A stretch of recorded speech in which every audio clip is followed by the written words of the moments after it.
they both came from very traditional families in terms of just like social expectations. And they were both the black sheep of their families, independent of each other. And prior to meeting each other, they both, you know, were questioning the system and were pushing the boundaries of, well, there isn't a major of this in my college, but can I study it anyway? Because I find this interesting. This isn't actually a career path, but I find this work interesting and it better serves the lifestyle that I want to live. So can I, like, my parents were both very entrepreneurial. They both made their own majors in college. Like, my parents are great, but they both had intentionally, like, they'd been handed the inheritance and they were expected to pick it up and take it. And they both had intentionally said, no, thanks. Like, I don't like this. This seems, it wasn't even I don't like this. It was just sort of like, that's kind of stupid.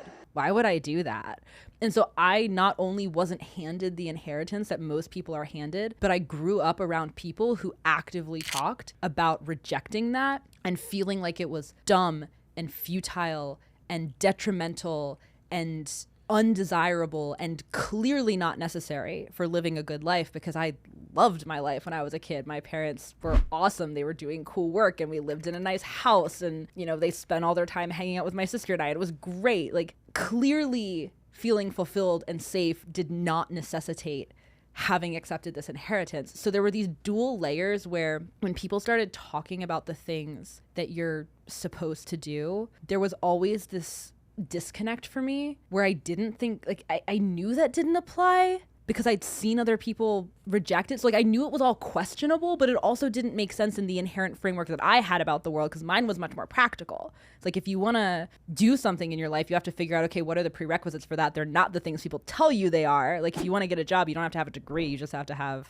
proof that you can do the work that people want you to do. If you want to learn something, you don't have to take a college course on it. You go on the internet, find interesting resources, you listen to some podcasts, maybe you talk to some people, and you start to develop this knowledge completely divorced from any institution that thinks it's the gatekeeper. This doesn't just apply to education. Like, this applies to pop culture. Like, I didn't inherit most of the pop culture, you know, inheritance package that you didn't know Mewtwo?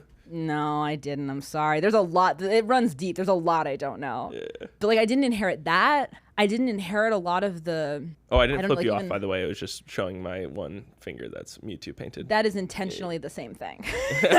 No, it was not intentionally. Sorry. But, like, social and political, like, guilt that people have, like, I didn't inherit any of those. Like, there's so much that I just was never handed. Yeah. It kind of feels like being like I was born, but I wasn't given a social security number. I do have a social security number, but, like, it feels like the same thing. It's like I exist sort of parallel to the same system, but I wasn't given, like, all the same trappings that someone who's inside the system gets. And so I'm just sort of, like, existing in parallel in ways that you're not supposed to be able to exist, and it's great. Yeah.